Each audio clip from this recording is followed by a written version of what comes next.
Hello and welcome to KJTV News. We bring you the latest updates on a devastating wildfire crisis unfolding in South Korea. At least 24 people have tragically lost their lives, and 26 others have been injured as raging wildfires sweep through the southeastern region of the country.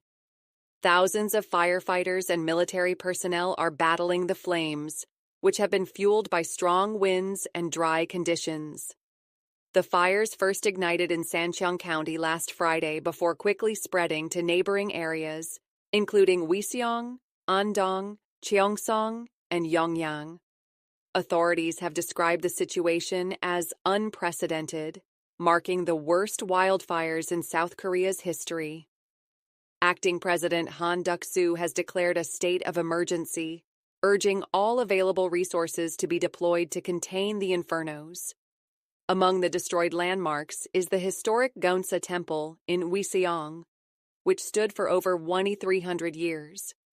Some of its treasured artifacts were saved before the flames consumed the wooden structure. Additionally, a state-designated national treasure from the Joseon dynasty has been lost to the fires. The disaster has forced over 27,000 people to evacuate from their homes. In Andong, an elementary school being used as a shelter had to be cleared as flames spread rapidly, driven by strong gusts. In a tragic turn, a firefighting helicopter crashed in Wiseong on Wednesday, killing the pilot. Investigations into the cause of the crash are underway. Despite extensive efforts, only 68% of the Wiseong fire is under control, and authorities warn that the situation remains dire. More than 1,700 hectares of land have been burned, making this one of the largest wildfires in South Korea's history in terms of area destroyed. Hundreds of structures, including homes and businesses, have also been reduced to ashes. Emergency response teams are working around the clock, utilizing over 130 helicopters and hundreds of firefighting vehicles. Authorities hope that a forecasted rainfall of 5 to 10 millimeters on Thursday could help ease the situation. Experts suggest that climate change may be a contributing factor to the increasing intensity of wildfires. There are also suspicions that human activity, such as sparks from welding or the clearing of dry grass near ancestral tombs, may have triggered the initial blaze. As the crisis continues, residents remain on high alert, with emergency shelters set up in schools and gyms to accommodate displaced families.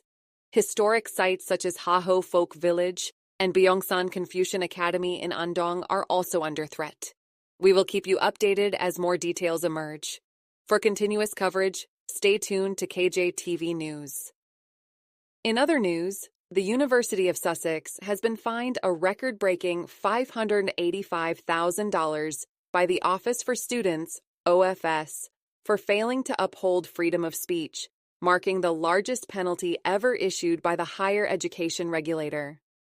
The OFS launched its investigation following campus protests in 2021 that called for the dismissal of Professor Kathleen Stock, a philosophy professor accused of transphobia, after publishing a book questioning whether gender identity is more socially significant than biological sex. She later resigned from the university, citing concerns over academic freedom and personal safety. The OFS criticized the university's policy on transgender and non-binary equality, arguing that it could lead staff and students to self-censor. The policy required a positive representation of trans people and stated that transphobic propaganda would not be tolerated.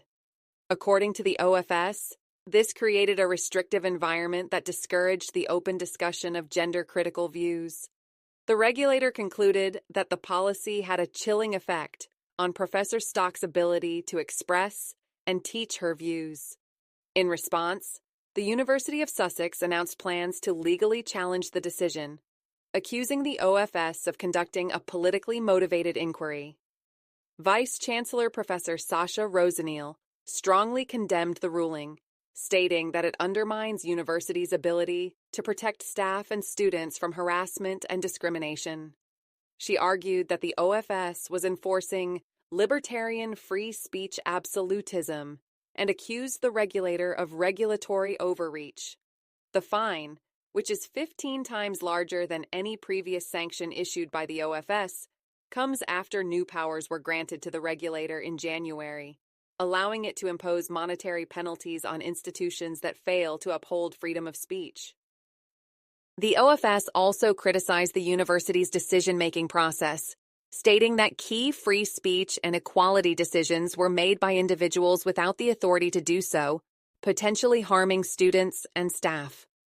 Education Secretary Bridget Phillipson defended the ruling, emphasizing that universities must remain places where ideas can be freely debated, even if they challenge commonly held beliefs. Free speech and academic freedom are non-negotiables in our universities.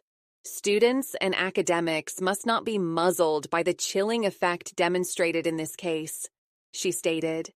The case has reignited debate over the balance between free speech and inclusivity in higher education, with critics arguing that the OFS ruling could make it harder for universities to implement policies against harassment and discrimination.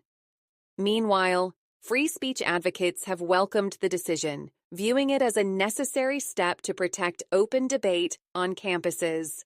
We will keep updated on this situation. Thanks for watching us, and don't forget to subscribe for more breaking news.